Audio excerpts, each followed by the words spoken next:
मूंग का कितना ही अच्छा और महंगा बीज लेके आ जाओ, लेकिन अगर बुआई के समय ये 5 काम नहीं किए तो पैदावार वही 3 से 4 कुंटल प्रति एकड़ के हिसाब से ही निकल कर आएगी। लेकिन वो 5 काम जानने से पहले आप भी इस साल मूंग की खेती करने जा रहे हैं तो जल्दी से कात्यायनी ऑर्गेनिक्स के यूट्यूब चैनल को सब्सक्राइब कर लीजिए और इस वीडियो को एक लाइक जरूर कर दीजिए।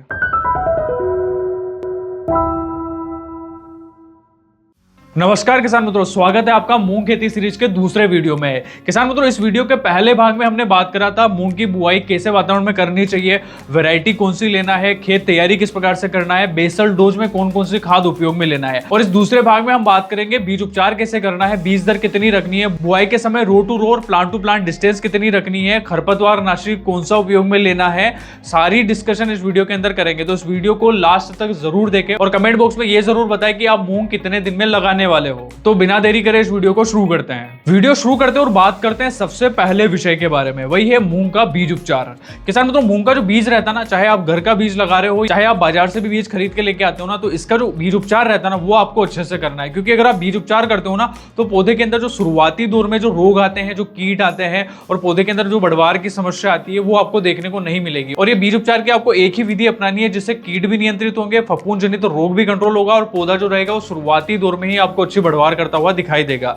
तो कौन सी है विधि? वो है FIR विधि, जिसके अंदर आपको पहला फंजीसाइड उपयोग में लेना है, दूसरे नंबर पर आपको इंसेक्टिसाइड लेना है और तीसरे नंबर पर आपको राइजोबियम कल्चर से बीज को उपचारित करना है। जिससे क्या होता है ना कि मूंग एक दलहनी फसल है और दलहनी फसल के अंदर नाइट्रोजन जो रहती है ना वो फिक्सेशन का काम होता है। और ये जो नाइट्रोजन रहती है ना, इसका फिक्सेशन जो रहता है ना पौधे की जड़ों पर होता है। तो आप जड़ों के अंदर ज्यादा से ज्यादा नोड्यूल बने, इसके लिए आपको राइजोबियम कल्चर से भी बीजों को उपचारित करना है। तो किसान मित्रों, मूंग का जो बीज रहता है ना, इसे आप दो तरीके से उपचारित कर सकते हो। पहला आता है जैविक विधि और दूसरी आती है रासायनिक विधि। जैविक विधि के अंदर आपको क्या करना है, सबसे पहले आपको बायोफंजीसाइड उपयोग में लेना है और इस फंजीसाइड में आपको सूडोमोनास फ्लोरोसेंस लेना है। ये क्या करता है ना कि जो शुरुआती दौर में पौधे के अंदर जो रोग आते हैं, जैसे कि विल्ट की समस्या आती है, अल्टरनेरिया लीफ स्पॉट आता है, आपने फ्रॉग आई लीफ स्पॉट भी देखा होगा, तो ये जो रोग रहते हैं ना इनको ये शुरुआती दौर में ही कंट्रोल कर देता है। तो आपको सबसे पहले फंजीसाइड लेना है, उसके बाद में आपको दूसरे नंबर पर बायो इंसेक्टिसाइड लेना है और बायो इंसेक्टिसाइड में आप वर्टिसिलियम लेकानी को उपयोग में ले सकते हो। ये क्या करता है ना, शुरुआती दौर में आने वाले जो भी रस शोषक कीट रहता है ये उनको काफी आसानी से कंट्रोल कर देता है। और इस विधि में सबसे लास्ट में आपको राइजोबियम कल्चर को उपयोग में लेना है। ये कल्चर क्या करता है ना कि जो मूंग वाली फसल रहती है ना उसकी जड़ों पर नोड्यूल बनाने का काम करता है।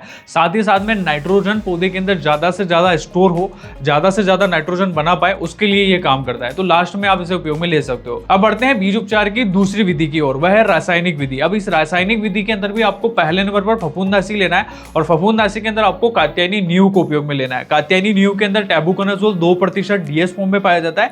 इसकी आपको 1 ग्राम से लेकर 1.5 ग्राम की मात्रा को प्रति किलो बीज के हिसाब से उपचारित करने के लिए उपयोग में लेना है। और इसके साथ में आपको दूसरे नंबर पर प्रोडक्ट लेना है कात्यायनी डॉक्टर, जिसके अंदर थायमेथोक्साम 30% FS फॉर्म में पाया जाता है। इसकी 4 ml की मात्रा को आपको प्रति किलो बीज के हिसाब से उपचारित करने के लिए उपयोग में लेना है। ये दोनों ही प्रोडक्ट अगर आप मूंग के बीज को उपचारित करने के लिए उपयोग में लेते हो ना तो पौधे के अंदर शुरुआती दौर में जो फफूंद जनित रोग आते हैं वो भी काफी आसानी से कंट्रोल होंगे और शुरुआती दौर में जो रस शोषक कीट आता है, स्पेशली सफेद मक्खी यानी कि व्हाइट फ्लाई का जो इश्यू आता है ना वो भी काफी आसानी से कंट्रोल होता है। क्योंकि थायमेथोक्साम जो रहता है ना वो हाईली सिस्टमेटिक दवाई है, मतलब पौधे की जो जड़ें रहती है ना उससे अवशोषित होकर पौधे के पूरे भाग में फैल जाता है, जिससे पौधे के अंदर शुरुआती दौर में जो भी रस शोषक कीट आ रहे हैं ना वो काफी अच्छे तरीके से कंट्रोल होते हैं। किसानों, तो वीडियो में आगे बढ़ते हैं और बात करते हैं दूसरे काम की, वही है बीज दर। तो मूंग की जो फसल रहती है ना अमूमन आप जो अगले सीजन में लगाते हो, यानी कि खरीफ सीजन में या फिर रबी सीजन में जो बुआई होती है ना उसके अंदर मूंग की जो बीज दर रहती है ना वो कम लगती है। क्योंकि उस समय बुआई की जो दूरी रहती है, मतलब लाइन से लाइन की जो दूरी रहती है या फिर पौधे से पौधे की जो दूरी रहती है ना वो ज्यादा रखी जाती है।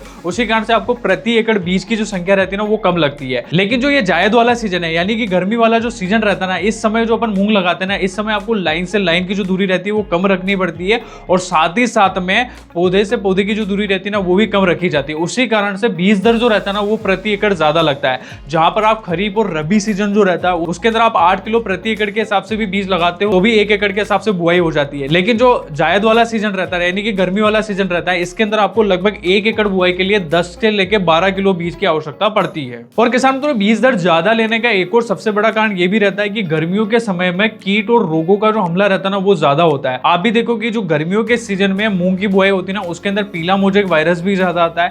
साथ ही साथ में जो अन्य रस शोषक कीट रहते हैं, यानी माहू की समस्या हो या सफेद मक्खी की जो समस्या होती है वो भी ज्यादा देखने को मिलती है। विल्ट जैसे जो रोग रहते हैं जो फसल को रातों रात खत्म करने की क्षमता रखते हैं, ये रोग जो है ये भी ज्यादा देखने को मिलते हैं। इसलिए आपको बीज दर जो है वो हमेशा बढ़ा के लेनी है। अगर 5-10% पौधे खत्म भी हो जाते हैं ना तो पैदावार के ऊपर इसका कोई फर्क नहीं पड़ेगा। किसान मित्रों, वीडियो में आगे बढ़ते हैं और बात करते हैं अगले सबसे महत्वपूर्ण विषय के बारे में, वही है सोविंग मेथड यानी कि बुआई की विधि। तो मूंग जो रहती है ना मुख्यतः दो तरीके से लगाई जा सकती है। पहली तो ब्रॉडकास्टिंग यानी कि हाथ से छिटाई करके भी आप बुआई कर सकते हो, और दूसरी विधि होती है सीड्रिल के माध्यम से। तो आप सीड्रिल के माध्यम से आसानी से बुआई कर सकते हो, दूरी जो रहती है वो भी आसानी से सेट हो जाती है। तो सीड्रिल जो रहती है वो सबसे उचित विधि मानी जाती है जिससे आप बुआई कर सकते हो। लेकिन मूंग की बुआई करने जा रहे हैं तो आपको एक काम जरूर कर लेना है। अगर आपके पास में सिंचाई की सुविधा अच्छी उपलब्ध है तो आपको खेत के अंदर पहले पलेवा कर लेना है, मतलब पानी जो है वो पहले खुला छोड़ देना है, उसके बाद में ही आपको बुआई करनी है। इससे क्या होता है ना कि जो मिट्टी का टेम्परेचर रहता है ना वो डाउन हो जाता है, साथ ही साथ में सीड का जो जर्मिनेशन होता है ना वो भी काफी अच्छी तरीके से निकल के आता है। लगभग 80-90% तक जो है आपको जर्मिनेशन देखने को मिलेगा। अब बढ़ते हैं अगले कदम की ओर, वही है डिस्टेंसिंग यानी कि बुआई की दूरी।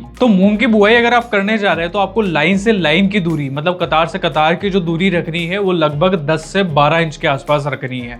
और साथ ही साथ में पौधे से पौधे की जो दूरी होती है वो आप 4 इंच के आसपास रख सकते हो। और गहराई सबसे ज्यादा जरूरी होती है। इसी में किसान काफी गलती कर बैठते थे, बीज जो रहते हैं वो थोड़ा गहरा डाल देते हैं, उसी कारण से जर्मिनेशन जो है वो लेट आता है, और लेट आने के साथ ही साथ में जर्मिनेशन भी कम देखने को मिलता है। तो आपको बीज जो है वो लगभग 1 से 2 इंच की गहराई पर ही गिराना है, उससे ज्यादा गहरा नहीं लगाना है ताकि जर्मिनेशन जो है वो अच्छे से आए। तो आप इस प्रकार से अगर दूरी रखते हो तो पौधे से पौधे की दूरी और साथ ही साथ में लाइन से लाइन की जो दूरी है वो अच्छे से मेंटेन हो पाएगी, और प्रति एकड़ जो पौधे की संख्या होनी चाहिए वो भी बराबर पॉपुलेशन बन पाएगी।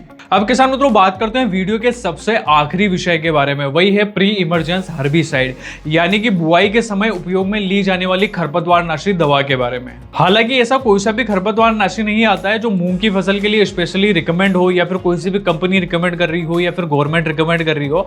तो हर्बिसाइड इसके लिए प्री इमरजेंस में नहीं आता है। लेकिन काफी किसान अपनी खुद की प्रैक्टिस से मूंग की फसल के अंदर पेंडामेथलिन 30% प्लस इमेजाथाइपर 2% जो ईसी फॉर्म में आता है इसको उपयोग में लेते हैं। इससे जो चौड़ी और सकड़ी पत्ती वाले जो खरपतवार आते हैं, तमाम प्रकार के जो खरपतवार होते हैं, ये उनको काफी अच्छे तरीके से कंट्रोल करता है। ये क्या करता है ना कि जो खरपतवार का बीज रहता है ना उसके ऊपर एक लेयर बना देता है, जिससे बीज जो रहता है वो जर्मिनेट नहीं हो पाता है, और खरपतवार के जो बीज रहते हैं ना वो जमीन में ही निष्क्रिय हो जाते हैं। लेकिन आपको एक बात जरूर ध्यान रख लेनी कि ये जो टेक्निकल है इसके उपयोग की जो विधि रहती है ना वो आपको सही से उपयोग करना है, क्योंकि काफी किसान यहीं पर गलती कर बैठते हैं और बीज जो रहता है वो अच्छे से जर्मिनेट नहीं हो पाता है, और साथ ही साथ में खरपतवार भी निकलना शुरू हो जाते हैं।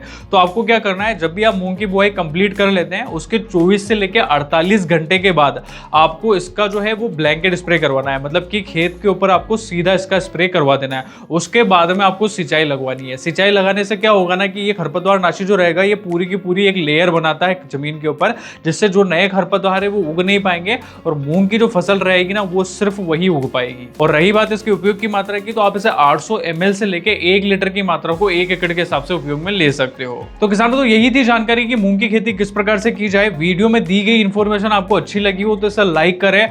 वीडियो के संबंध में कुछ भी डाउट हो, कुछ भी सवाल आपका हो तो कमेंट बॉक्स में जरूर पूछें। धन्यवाद।